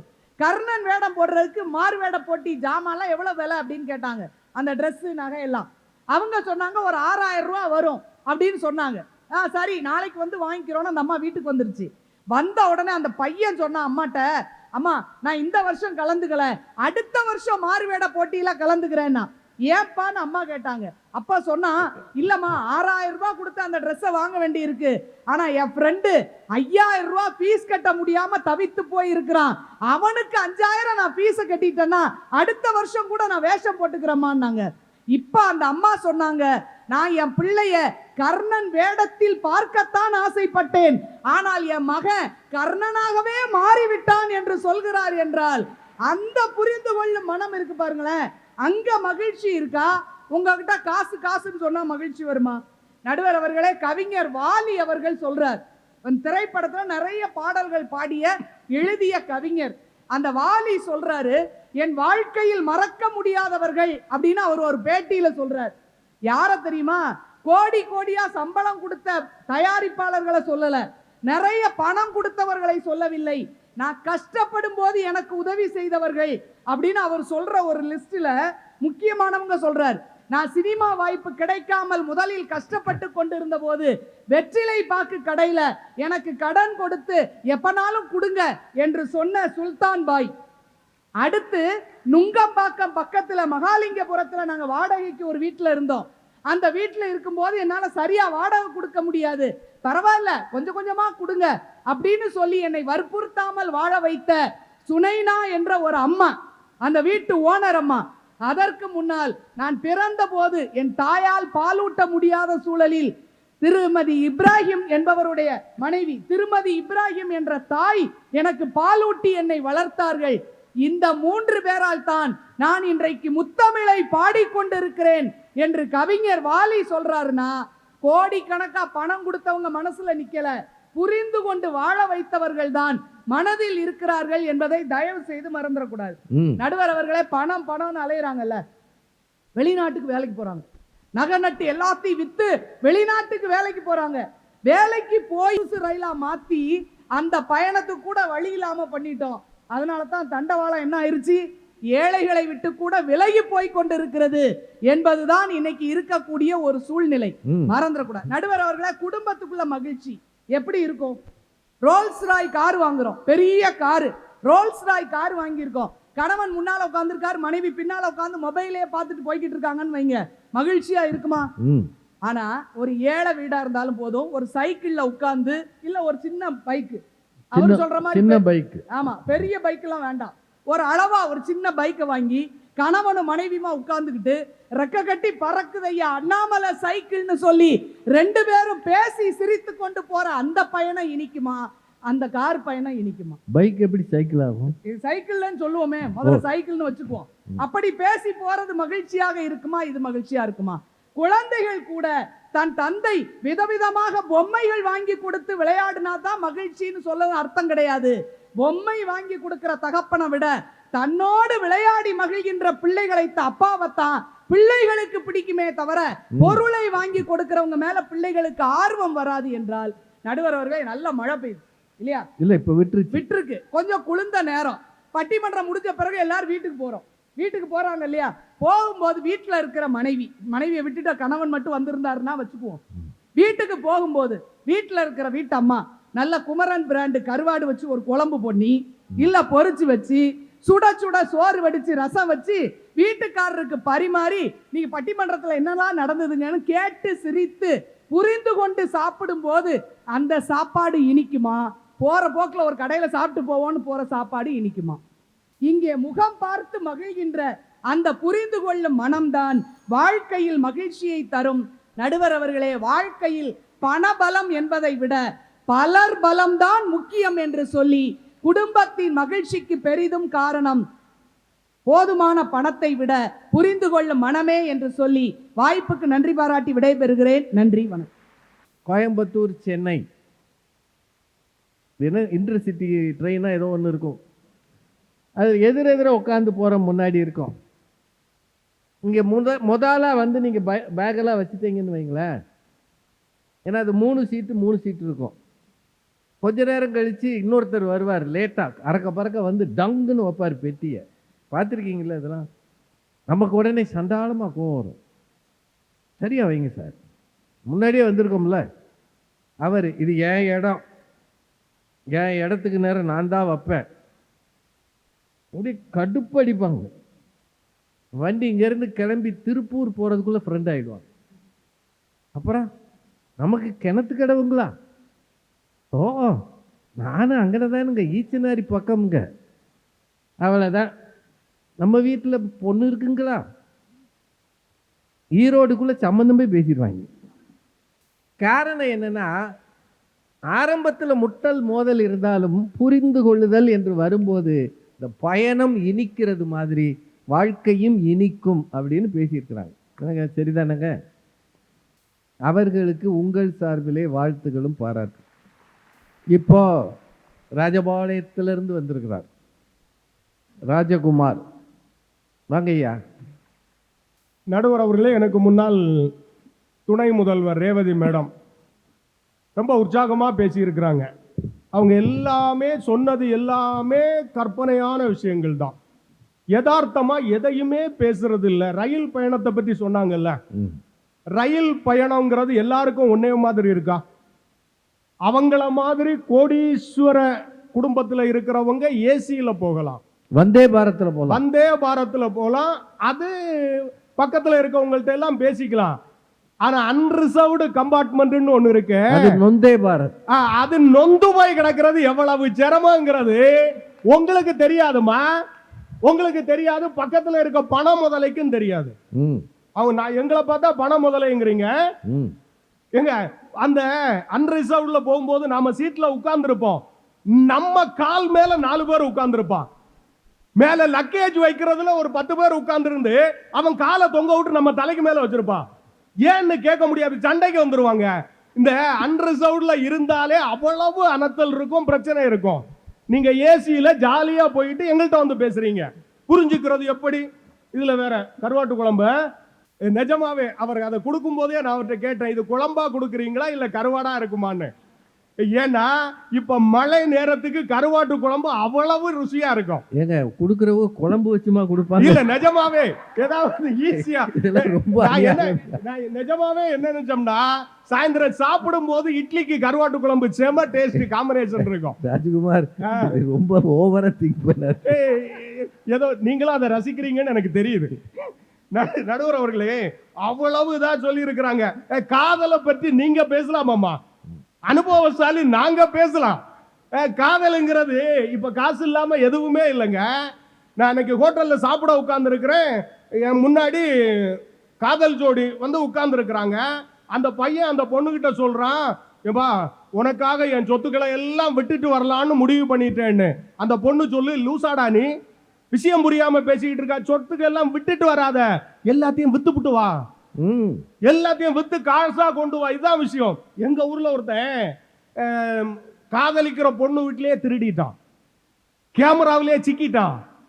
அவர் போலீஸ்காரர் பிடிச்சி வச்சுக்கிட்டு, ஏன்டா உனக்கு திருடுறதுக்கு வேற இடமே கிடைக்கலையான்னு. அவன் எல்லாமே நான் தெரிஞ்சுதான் திருடுனேன், புரிஞ்சுதான் திருடுனேன், எனக்கு புரிஞ்சுக்கிற மனசு இருக்கு, நான் ரேவதி மேடம் பேச்ச நல்லா கேட்டிருக்கேன், புரிஞ்சுக்கிட்டு தான் பேசுறேன். ஏன் அவ வீட்டிலே திருடினா? எங்க விட்ட இடத்துல தானங்க எடுக்க முடியும், அவ்வளவு செலவு பண்ணி இருக்கிறான். அந்த மாதிரி இருக்கும்போது நீங்க என்ன தெரியுமா அவங்க சொன்னாங்க தெரியுமா, பணம் என்பது தனியார் கம்பெனி வேலை மாதிரி, புரிந்துக்கிற மனம்ங்கிறது அரசாங்க வேலை மாதிரி. உங்களுக்கு உதாரணத்துக்கு கூட பணம் சம்பாதிக்கிற வேலையைத்தான் சொல்ல முடியுதே தவிர வேற எதையும் சொல்ல தெரியல பாருங்க. டீச்சர் சொல்லுவதை புரிந்து கொள்கிற மாணவர்கள், அது சரிதான். எங்க பக்கத்து வீட்டுல ஒரு பையன் எல்கேஜி படிக்கிறான், வீட்டுக்கு சாயந்தரம் வரும்போது அம்மாட்ட சொன்னான், ஏமா இன்னைக்கு வரும்போது மிஸ் உங்ககிட்ட ரகசியமா சொல்றதுக்கு ஒண்ணு சொன்னாங்கப்பா. என்னமா சொன்னாங்க? இல்ல இந்த டேம் பீஸ இந்த மாசத்துக்குள்ள கட்ட சொன்னாங்க, அப்பதான் மிஸ்ஸுக்கு சம்பளம் போடுவாங்களா அப்படின்னு சொல்லும் போது அந்த மிஸ்ஸோட நிலைமையை நீங்க யோசிச்சு பாருங்க. காசு இல்லாம அவங்க எவ்வளவு கஷ்டம். எங்க கூட்டத்தோட இருக்கும் போது சிரிக்கிறது இல்ல சந்தோஷம், தனிமையில இருக்கும் போது அழாம இருந்தா அதான் சந்தோஷம். காசு இல்லைன்னா தூக்கம் வராதுங்க. அழ வைக்கிறது யாரு? வீட்டம்மா தான். எவ்வளவு பிரச்சனை இருக்கு. இந்த நேரத்துல நீங்க வந்து இருந்துகிட்டு அங்க இருந்து பொம்மை வாங்கி கொடுக்கும் அப்பா, பொம்மையாகவே இருக்கிற அப்பா. அதேங்கப்பா கவிதை கூடவே மானே தேனே மயிலே குயிலே இந்த மாதிரி போட்டா அது கவிதையாவே வந்துடும். இந்த இப்போ வேற ஏதோ எழுதுறாங்க, கவிதை எழுதுறாங்க. நான் என்ன சொல்றேன், இந்த பிள்ளைகள் விளையாடுறாங்க, அது சரி. 2 சைஸான பிள்ளைகள் இருக்குங்க. மாடி வீட்டுல மாடி மேல பால்கனியில அம்மாவும் பிள்ளையும் உட்கார்ந்து இருக்குது. அந்த பிள்ளை மழையை பார்த்துக்கிட்டு, mummy it's raining how beautiful சொல்லும். இன்னொரு வீடு குடிசை வீடு இருக்கு, ஏமா இங்கேயும் ஒழுகுதுமா, எங்கம்மா நான் ஒதுங்கிறது? இல்லப்பா மழையில நம்ம ஒதுங்கிறதுக்கு இடம் இல்லைன்னு வருத்தத்தோடு சொல்ற அம்மா எவ்வளவு வலிய சுமப்பாங்கிறதா எங்க கேள்வி. இங்க நீங்க மழை பெய்யுது, எல்லா இடமே புயல் அடிக்குது, தங்குறதுக்கு வீடே இல்லாம இருக்கிறவங்க நிலைமையை கொஞ்சம் யோசிச்சு பாத்துறீங்களா? அவங்களுக்கு புரிஞ்சுக்கிற சொந்தம் இருக்குங்க, ஆனா கையில வாழ்றதுக்கு காசு இல்ல, அவன் வாழ்க்கை தான் நரக வேதனைப்படுவான். இத நாங்க சொல்லியாச்சுன்னா நாங்க பணம் முதலையா அடேங்கப்பா. நிஜமா சொல்றேங்க, அந்த அம்மா திருவண்ணாமலை அம்மா இந்த மேடையில இருக்கிறதுலே நிஜமா சொல்றேன், நம்ம பொய் சொல்லல, பணம் முதலைன்னு அவங்க தான். அவங்க பையன் அமெரிக்காவுல வேலை பார்க்கறான். சரி, எது ட்ரம்புக்கு அசிஸ்டன்ட்?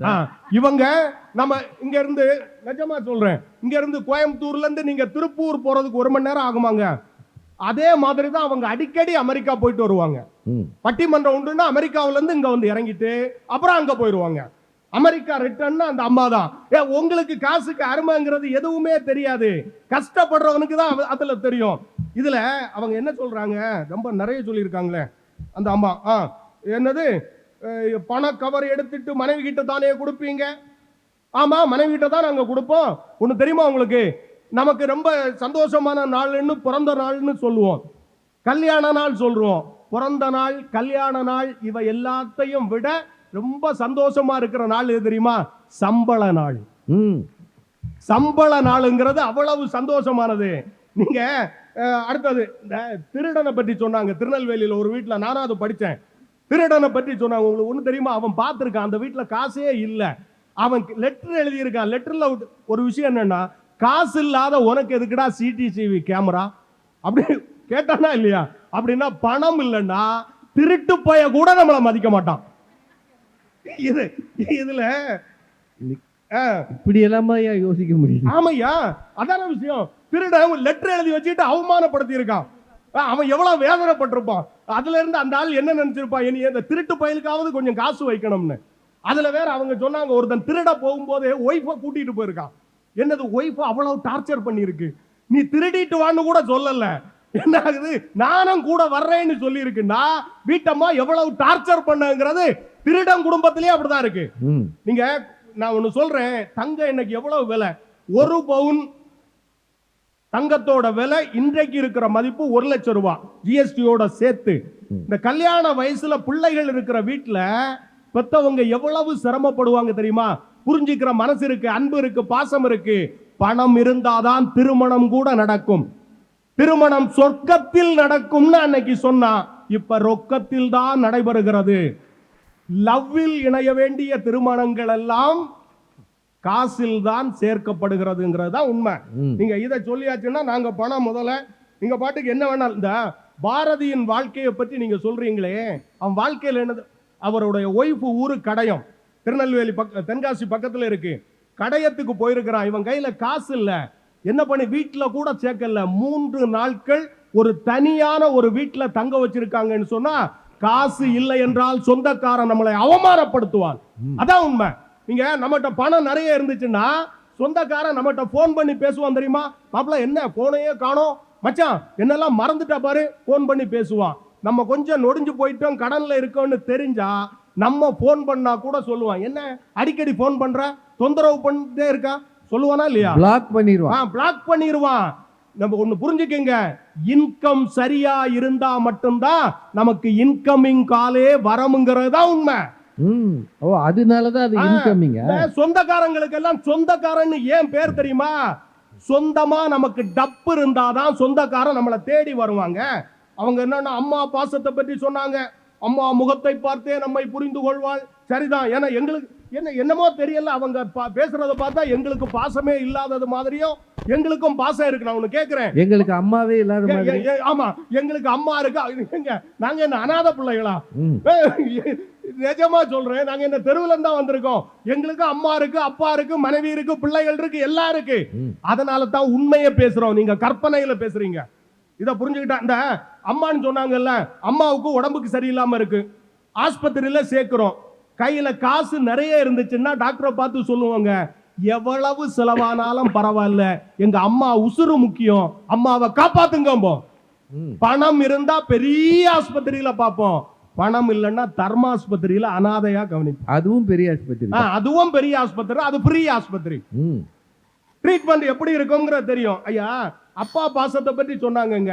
பிள்ளைகள் நம்மகிட்ட என்ன கேட்கு தெரியுமா? என் பொண்ணு கேக்குது, அப்பா நமக்கு அசையும் சொத்து எம்பிட்டு இருக்கு, அசையா சொத்து எவ்வளவு இருக்குன்னு. நான் சொன்னேன், ஊர் ஊரா போய் பட்டிமன்றம் பேசுற நான் தான் நம்ம வீட்டுல இருக்கிற அசைகிற சொத்து, வீட்டுல இருக்கிற உங்க அம்மா அசையாத சொத்து. என்ன ஏன் அவங்க ஒரே இடத்துல உட்கார்ந்துருக்காங்க? வீட்டுல உட்கார்ந்துருக்காங்க. உடனே என் பொண்ணு கேக்குது, அப்ப பணம் எதுவும் சேர்த்து வைக்கலையா? வெறும் வாயில தான் வடை சுடுறீங்களா? நீங்க அப்பா இல்ல, வெறும் டப்பாங்குது. இதான் நிலைமைங்க. ஏங்க, நம் சம்பளம் வருது. எனக்கு என்னன்னா, நான் ஒரு சொந்தமா ஒரு வீடு கட்டி இருக்கிறேன், ஓன் வீடுன்னு நான் சொல்றேன். ஆனா அது ஓன் ஹவுஸ் இல்ல, லோன் ஹவுஸ். சேலரி கிரெடிட்டட்னு எனக்கு வருது, அடுத்த நிமிஷமே இஎம்ஐ டெபிட்டட்னு வருது. காலி ஆகிருதுங்க, காணாம போயிருது, சந்தோஷம் காணாம போயிருது. இந்த வாழ்க்கைங்கிறது ஒரு பயணம் மாதிரி தான். உனக்கு தெரியுமா? பயணம் சரியா இருக்கணும்னா வண்டி ஓட்டும் போது பேலன்ஸ் சரியா இருக்கணும், அப்பதான் வண்டி சரியா ஓடும். வாழ்க்கையில பேங்க் பேலன்ஸ் சரியா இருந்தாதான் வாழ்க்கை நிம்மதியா போகுங்கிறதா முக்கியம். வாய்ப்புக்கு நன்றி, வணக்கம். ரொம்ப உணர்ந்து அனுபவிச்சு பேசியிருக்கிறார். தங்கத்தின் விலை தெரியுமா உங்களுக்கு? கல்யாணத்தில் இருக்கிறவன் எவ்வளவு கஷ்டப்படுறான். அன்ரிசர்வ்டு கம்பார்ட்மெண்ட்ல போயிருக்கீங்களா? நீங்க எல்லாரும் வந்தே பாரத்தில் சாப்பாட்டோட போறீங்க, வண்டி திருப்பூர் போகும்போது டீ கொடுத்துட்றான், பிஸ்கட் தர்றான், என்னங்க தர்றாங்கல்ல, அவனுக்கு பிடிச்ச மெனுவை தர்றான். இவ்வளவு பிரம்மாண்டமா பேசியிருக்கிறாரு ராஜ்குமார். பாவம் அவர் நிலைமை. ஏன்னா அடுத்து பேசுறவங்க யாருன்னு தெரியாம பேசியிருக்கிறார். நான் எவ்வளவு காலமா இந்த இடத்துல இருந்து ஐயா தலைமையில பேசிட்டு பம்மி உட்கார்ந்துருப்பேன். ஏன்னா பதில் சொல்றதுல பாரதி மேடத்துக்குன்னு ஒரு தனி ஒரு வாங்கம்மா புரிந்து கொள்ளும் மனமே. எனக்கு முன்னால் திரு ராஜ்குமார் அவர்கள் பேசினார். எங்க அணியில இருக்கிற எழிலரசியினுடைய மகன் அமெரிக்காவில் இருந்தா உங்களுக்கு என்ன சார் பொறாம? உங்க பையனை அனுப்புங்க. நாங்க என்ன வேணாம்னு சொன்னோம்? பாஞ்சு அவர்கள் தான் பணம் முதல்ல தலைப்பையே புரியாம 3 பேர் பேசி இருக்கிற பட்டிமன்றத்தை இப்போதுதான் நான் பார்க்கிறேன். அவர் இருக்கார்ல, அவர் தனபால், அவர் ஒன்று சொன்னார், நரம்பில்லாத வீணை, புள்ளில்லாத கடிகாரம், பணமில்லாத மனிதன், இது சரியா வராதுன்னு சொன்னார். அதோட இன்னொன்று சேர்த்துக்குங்க, நீங்க தலைப்பே புரியாத 3 பேர் இருந்தால் பட்டிமன்றம் சரியா வராது. 3 பேருமே என்ன பேசினாங்க? பணம் ரொம்ப முக்கியம், பணம் இல்லாவிட்டால் நமக்கு மரியாதை கிடைக்காது. அதுலயும் 3 பேர்ல ராஜ்குமார் இருக்கார் பாருங்க. நான் பேங்க்லயே 25 வருஷத்துக்கு மேல ஒர்க் பண்ணியிருக்கேங்க. எனக்கு தெரிந்து எங்க பிரான்ச் எல்லாத்துலேயும் ஏடிஎம் மிஷின்ஸ் இருந்தது, பிரான்ச் இல்லாத இடத்துலையும் ஏடிஎம் மிஷின்ஸ் இருந்தது. நிறைய தடவை இன்ஸ்பெக்ஷனுக்கு போயிருக்கேன். நான் ஒருத்தர் கூட அங்கே போய் உட்கார்ந்து இசையை ரசித்தவரை என் வாழ்க்கையில் இதுவரை நான் சந்தித்ததே இல்லை. பணம் வருமான் பக்கு பக்குன்னு இருக்கும். சில ஏடிஎம் மிஷின்லாம் கார்டு சாப்பிட்டுரும், நமக்கு திருப்பி கொடுக்காது. அந்த பயத்தில் இருப்பீங்களா? அங்கே போய் ஆஹா இது எவ்வளவு இனிமையான இசைன்னு ரசிக்கிறாருன்னா ஏதோ ஒரு பிரச்சனை இருக்கிறது அவரிடம். அவர் காது நல்லா கேட்குதுன்னு நினைக்கிறேன். அப்புறம் அவர் சொல்றாரு, ஒரு திருடன் நம்மை மதிக்க வேண்டும் என்றால் கூட அந்த ஒரு திருடன் லெட்டர் எழுதிட்டு இவங்க சொன்னாங்களா இல்லையாங்க?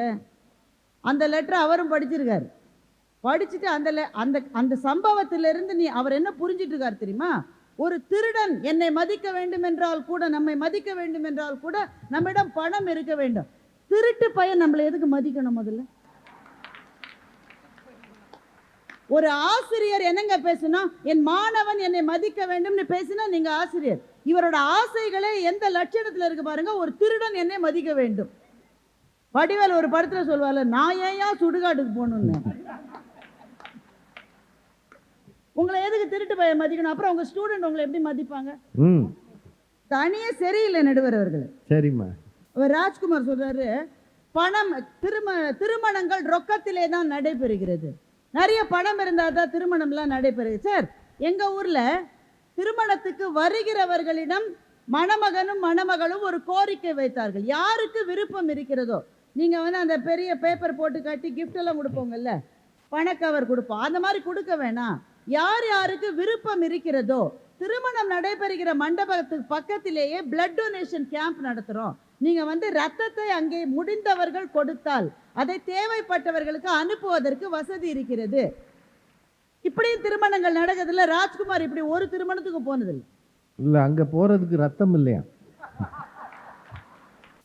பாரதிக்கு கடையத்திலே மரியாதை கிடைத்ததா? ராஜ்குமார் நீங்களும் சரி அவங்களும் சரி. பாரதியினுடைய அவர் சொல்றாரு, சட்டையில இருக்கிற கீசலை மறைக்கிறதுக்காக பாரதியார் கோட் போட்டாரு. எங்க தம்பி இதெல்லாம் படிக்கிறீங்க? இவர் பிஹெச்டி வேற வாங்கியிருக்காரு. அந்த பிஹெச்டியை மறுபரிசீலனை செய்ய வேண்டும். இது என்ன பொதுநல வழக்கா? இதெல்லாம் பாரதியாருக்கு நிறைய பேர் நல்ல கோட் வாங்கி கொடுத்தாங்க, அவருடைய ரசிகர்கள். அதை போட்டு பாரு, என்ன பண்ணுவார் தெரியுமா? அது புது கோட்டு தான் போட்டு பாரு. சட்டை கிழிஞ்சதுக்காக இல்லை, நண்பர்கள் வாங்கி கொடுக்கிறார்களே என்பதற்காக போட்டுக்கொள்வார். அதை வாங்கிட்டு 4 அடி நடக்கிற போதே பாண்டிச்சேரியில அப்பெல்லாம் இந்த ஜட்கா வண்டின்னு இருக்கும், குதிரை வண்டி. அந்த குதிரை வண்டிக்காரர்கள் அங்கே இருப்பதை பார்த்தால் புத்தம் புது கோட்டை கூட கழற்றி அவர்களிடம் கொடுத்து விடுவாராம் பாரதியார். அது மனசு, அது மனசு. சரி, உங்களுக்கு ஒன்று தெரியுமா? பாரதியருடைய வாழ்க்கையிலிருந்து ஒன்றை தெரிகிறது. இப்போதான் அதை தெரிந்து கொள்ளுங்கள் நீங்கள். சில சமயம் வீட்டிலே வறுமை இருந்தது பாரதிக்கு.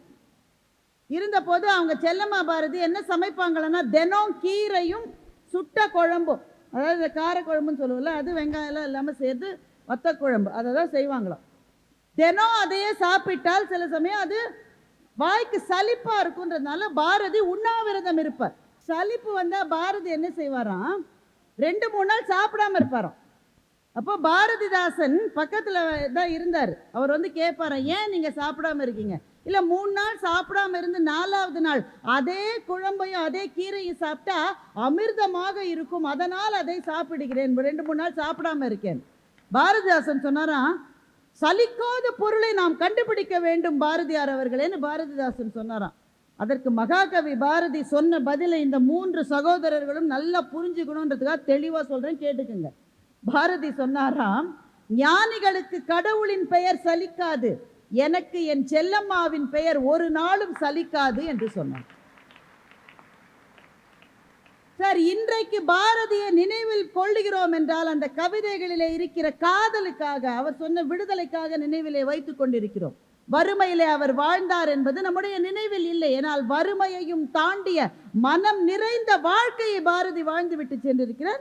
3 பேர் என்ன பேசுறீங்க சார்? ராஜ்குமார் சார், நீங்க என்ன வேணா சொல்லுங்க, அவங்களுக்கு 2 மகள், அவருக்கு நல்ல பிள்ளைங்க, ரெண்டும் அருமையான பிள்ளைங்க. இங்க வந்து அவர் சொல்றாரு, நீ அசையும் சொத்து, அம்மா அசையாத சொத்துன்னா அப்ப என்ன நீங்க டம்மி பீஸான? ஒரு நாளும் அந்த குழந்தை அப்படி கேட்டு இருக்க மாட்டான். அப்படி அன்பை கொட்டுகிற ஒரு மகள், 2 மகள்கள் இருக்கிற காரணத்தினால தான் ஒவ்வொரு மேடையிலும் ஜெயித்து விட்டு நீங்கள் வீட்டுக்கு போக முடிகிறது. ராஜ்குமார், மறந்துடாதீங்க. மேடையில் பேசுறதுனா சாதாரணமா? உங்களுடைய மனதிலே ஒரு சின்ன ஏக்கம் இருந்தால் கூட மேடையில் நகைச்சுவையா பேச முடியுமா? நகைச்சுவையாக நீங்கள் பேசுகிறீர்கள் என்றால் உங்கள் வீடு உங்களை கொண்டாடுகிறது, போற்றுகிறதுன்னு பொருளா இல்லையா? கொஞ்சம் கூட நன்றி இல்லை அவர்கள் 3 பேருக்கும் நடுவர் அவர்கள். ஆமா, அதான் அவர் குழம்பு வச்சே கொடுக்க சொன்னாரு. சார், நான் 25 வருஷமா பேசுறேங்க, இது 25வது வருடம் நான் பட்டிமன்றத்துக்கு வந்து.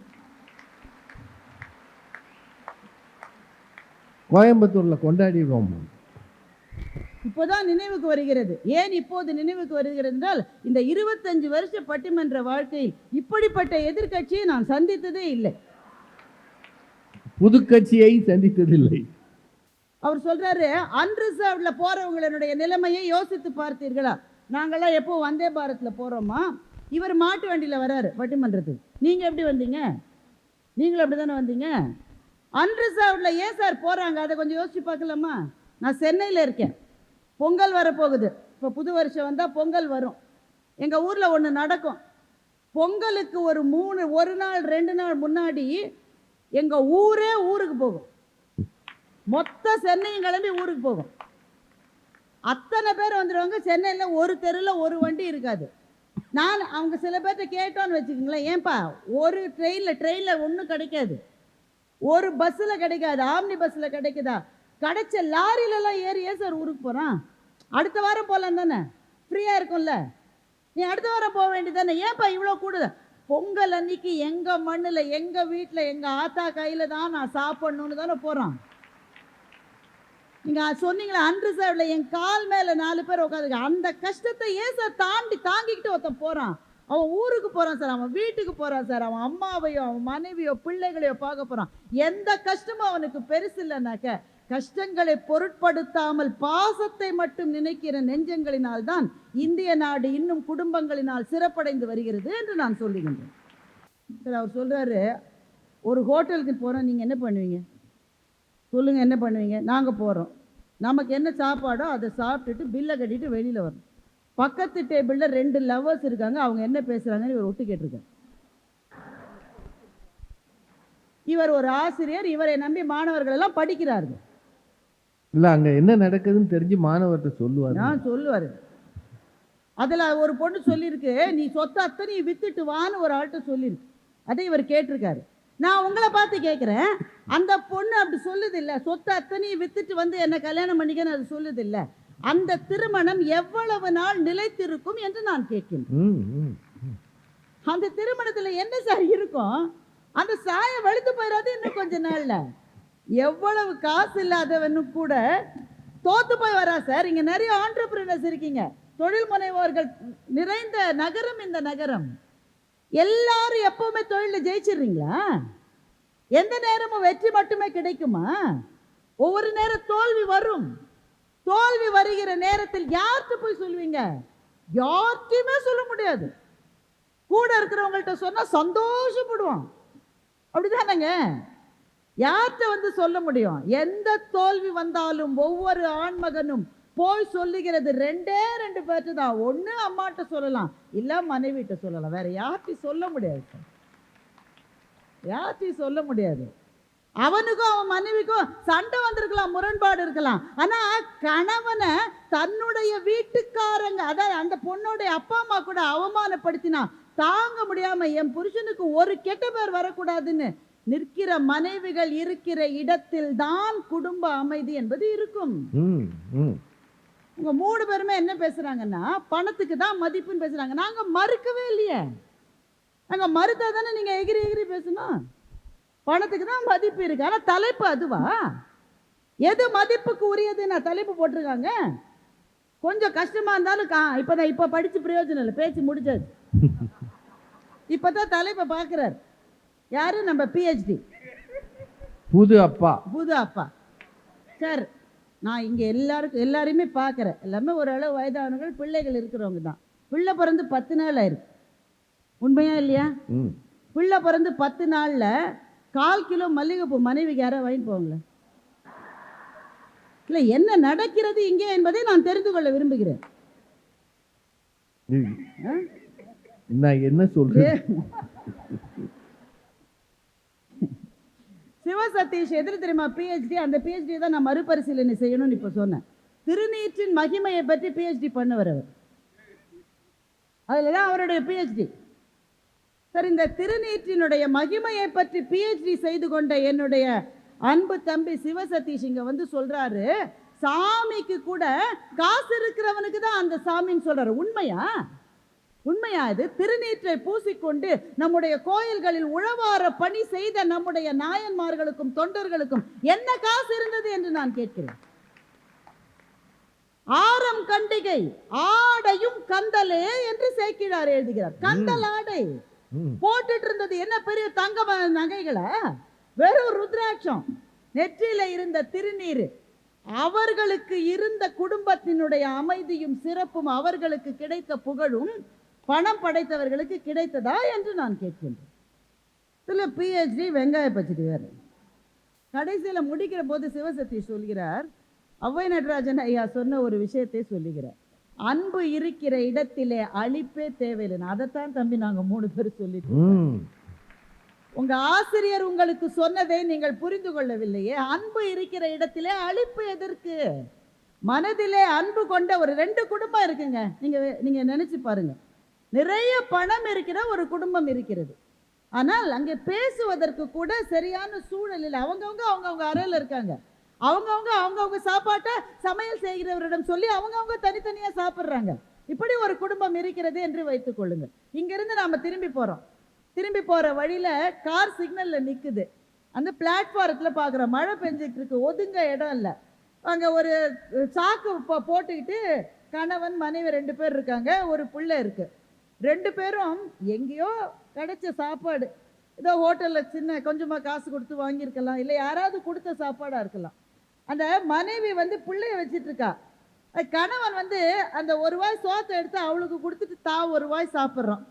அந்த பிள்ளை எனக்குங்குது. அப்போ அதுக்கு ஒரு சின்ன வாயை கொடுக்குறான். 3 பேரும் எதுக்கோ சிரிக்கிறாங்க. இதை பார்த்துக்கிட்டே நீங்கள் இருக்கீங்க, உங்கள் கார் கடந்து போயிடுது. நான் இங்கே இருக்கிற எல்லாரையும் கேட்குறேன், ஒரே ஒரு நிமிஷம் அந்த இடத்துல நாம இருக்க மாட்டோமான்ற ஏக்கம் வராதவர்கள் இங்கே யார் இருக்க முடியும்? இல்ல அந்த நான் சொன்ன இல்ல, பணக்கார வீடு, பெரிய காரு, கணவரும் மனைவியும் அதே கார்ல தான் உட்கார்ந்து இருக்காங்க. ஆனா அவர்கள் இதை பார்த்தால் ஒரே ஒரு நிமிடம் what if we exchange places, அவங்களோட நம்ம இடத்த மாத்திக்கிட்டா எவ்வளவு நல்லா இருக்கும்னு அவங்க நினைப்பாங்களா மாட்டாங்களா? அப்போ பணத்தை தாண்டி ஏதோ ஒன்று இந்த வாழ்க்கையோடு நம்மை பொருத்தி கொள்ளுவதிலே நமக்கு தேவையாக இருக்கிறது. அது புரிந்து கொள்கிற மனத்தை தவிர என்னவாக இருக்க முடியும்? பணம் என்பது மகிழ்ச்சிக்கான ஒரு தேவையே கிடையாது. பணத்தை மீறி மனத்திலே நிறைவோடு வாழுகின்ற எத்தனையோ குடும்பங்கள் மகிழ்ச்சியாகத்தான் வாழ்ந்து கொண்டிருக்கின்றன. நான் நிறைவா இப்படி சொல்லி முடிக்கிறேன். சமீபத்தில் மெய்யழகன் படம் வந்தது. நம்ம நிறைய பேருக்கு அந்த படம் ரொம்ப பிடிச்சது. இந்த மெய்யழகன் படத்துக்கு பக்கத்துல வந்த மற்ற படத்துல நீங்க பாத்தீங்கன்னா கதாநாயகன் அப்படியே சுட்டு தள்ளுவான். பெரிய ட்ரக் பிசினஸ், அவங்க பேசுறது எல்லாமே கோடியில் இருக்கும். இப்படிதான் மற்ற படம்லாம் வந்தது. அதெல்லாம் பெரிய ஹீரோ, சூப்பர் ஹீரோஸ் நடிச்ச படம். இது எல்லாத்தையும் விட மெய்யழகன் நமக்கு ஏன் பிடிச்சதுன்னு சொல்லுங்க. அதில் வர கதாநாயகன் போட்டிருந்த விலை உயர்ந்த உடைகளா, அதுல அந்த மெய்யழகனா வர கார்த்தி, அவர் பெரிய பணக்கார வீட்டுல வாழ்ந்து பெரிய கார்ல போனதுனால நமக்கு பிடிச்சதா? நமக்கு ஏன் அந்த படம் பிடிச்சது? படம் முடிஞ்சு வெளியில வர்ற போது, இல்ல ஓடிடியில பார்த்து நீங்க வெளில வரப்போது, நம்ம ஒவ்வொருவரும் நினைச்சா எனக்கு இப்படி ஒரு வரவுக்கார இல்லாம போயிட்டானேன்னு நம்ம நினைச்சோமா இல்லையா? இந்த படத்தினுடைய நிறைவு காட்சியை சொல்லி நான் முடிக்கிறேன். கடைசியில, ஏன்னா அவர் பேரே தெரியாது அரவிந்த் சாமிக்கு, அவரோட பேரே அவர் மறந்து போயிருப்பாரு. கடைசியில போன்ல பேசுற போது அவர் சொல்லுவாரு, மெய்யழகன் சொல்லுவாரு, நீங்க வீடு வாங்க போறீங்களாமே, ஒண்ணு கவலைப்படாதீங்க அண்ணே, நான் தர 20 லட்சம்னு சொல்லுவார். அந்த காட்சி வரும். அவர் ஒன்றும் பெரிய பணக்காரர் இல்லைன்னா சொல்லுவார். அவர் அப்படி சொல்ற போது அவர் மனைவி, அவரை பொண்ணு, அவளுக்கு டயலாகே கிடையாது. டயலாக் இல்லாம அவர் சொல்லுவா, அந்த 20 லட்சம் இல்லைன்னா என்னுடைய நகையை வச்சு தரேன்னு சைகையிலேயே சொல்லுவா. இப்படி ஒரு கணவனும் மனைவி இருந்த அன்பை கொட்டுகிற ஒரு வீடு இருக்குன்னு வச்சுக்கோங்களேன். அந்த வீட்டுக்கு பணம் என்பது ஒரு ஆபரணம், அடிப்படை தேவை. ஆனா அந்த வீட்டினுடைய மகிழ்ச்சிக்கு பணம் தான காரணம். அந்த வீட்டினுடைய மகிழ்ச்சிக்கு ஒரே ஒரு காரணம், கணவனுடைய மனதை மனைவியும், மனைவியினுடைய மனதை கணவனும், 2 பேரினுடைய மனதை குழந்தைகளும் புரிந்து கொண்ட ஒரு வீடு இருக்கும் என்று சொன்னால், அந்த வீட்டை காட்டிலும் மிகப்பெரிய சொர்க்கம் என்பது இந்த உலகத்தில் வேறு எங்கேயுமே கிடையாது. அந்த அன்பை பற்றி பேசினோம் நாங்கள் 3 பேரும். பணத்தை பற்றி பேசினார்கள் அவர்கள் 3 பேரும். கையிலே இருக்கிற, பாக்கெட்டிலே இருக்கிற எந்த பணத்தையும் உதவி என்று வந்து கேட்கிறவர்களுக்கு யோசிக்காமல் கொடுத்து விடக்கூடிய எங்கள் நடுவர் நல்ல தீர்ப்பு வழங்குவார் என்று நம்பி விடைபெறுகிறேன். வணக்கம். குறைகள் எல்லா இடத்துலையும் இருக்கு. நான் நினைக்கிறதெல்லாம் எல்லாரும் விரும்புறது இல்லை. கணவனோ மனைவியோ விரும்புகிறபடி அடுத்தவர் இருக்கிறதில்ல. இங்கிலீஷில் வேவ் லெங்க்த்னு சொல்லுவாங்க. அந்த வேவ் லெங்க்த் பொருந்தி போகிறவர்கள் மிக குறைவு. ஆனால் ஒருவரின் குறையை இன்னொருவர் அதிகமாக பாராட்டாமல் நிறையை பார்க்க கற்றுக்கொள்ளுகிற மனம் இருந்தால் அந்த குடும்பத்தில் மகிழ்ச்சி எப்போதும் இருக்கும். ரொம்ப அழகா ஒரு செய்தி சொன்னாங்க. வாழ்க்கை என்பது ஜெயிப்பது மட்டுமல்ல, பல நேரங்களில் தோல்வியும் உண்டு. தோற்று வரும்போது நமக்கு தோள் கொடுக்கிற துணை இருந்தால் அதைவிட சொர்க்கம் எதுவும் இல்லை.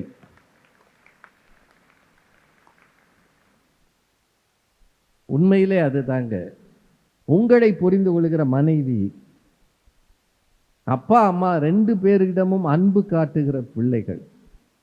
சார், நிறைய சேர்த்து வச்சுட்டு கடைசியில பிள்ளைகள் மதிக்காமல் வெம்பி போகிற பெற்றோர் நிறைய பேர் இருக்கிறாங்க. அவங்க தான் வந்து தனி இடங்களில் தங்கிக்கிறாங்க. நாள் முழுக்க இருந்தாலும் சாப்பிட்டையான்னு கேட்காத பிள்ளை இருக்கிறான் சார். சாப்பிடுங்கன்னு சொல்லாத மருமகள் இருக்கிறார். எதையுமே எங்களுக்கு காட்டாத பேர குழந்தைங்க இருக்கு. அவன் ஒரு மார்க் வாங்கிட்டு வந்தா கூட தாத்தாட்ட காட்ட மாட்டேங்கிறான். என்ன சார் வாழ்க்கைன்னு நொந்து போகிறவர்கள் இருக்கிறார்கள். அவர்களுக்கெல்லாம் தேவை அன்பான வார்த்தை, அருகில் அமர்கிற உறவு, நேசமான பாசமான பிரியமான பார்வை. இதெல்லாம் உலகத்தில் இல்லைன்னா 60 வருஷம் 70 வருஷம் சேர்த்த பணம் நம்மை பார்த்து சிரிக்கும். ஏன்னா அந்த பணம் எல்லா இடங்களிலும் பேசும். ஆனால் குடும்பத்தின் அன்பு மொழியை மட்டும் அதற்கு பேச தெரியாது. அதை பேசுவதற்கு மனித உயிர்களால் தான் முடியும் என்பதால் பெரியோர்களே, பணத்தை தேடுங்கள். செய்க பொருளை நான் வள்ளுவன், பணத்தினை பெருக்கு நான் பாரதி. சேருங்க, தோட சேர்த்து மனிதத்தை வச்சுக்கங்க. உடன் வாழுகிற மக்களை பாருங்கள். பார்க்கிற எல்லாரிடமும் பண்போடும் அன்போடும் பேசுங்கள். ஒவ்வொருவருக்கும் மரியாதை தாருங்கள். அந்த மரியாதையும் அந்த அன்பும் அந்த நட்பும் அந்த பாசமும் தான் மனித மனத்தை இழக்கும், இலகுவாக்கும், நிம்மதியான உறக்கம் தரும், காலையில் இன்று புதிதாய் பிறந்தோம் என்று எழுகிற வாழ்க்கையை தரும் என்றால் பணம் தேவை. அதைவிட புரிந்து கொள்கிற மனம்தான் கூடுதலாக தேவை. அது உங்கள் அனைவருக்கும் கிடைக்கட்டும் என்று சொல்லி சூரியன் FM நேயர்கள் அனைவருக்கும் மீண்டும் வாழ்த்து சொல்லி வணங்கி விடைபெறுகிறேன். நன்றி, வணக்கம்.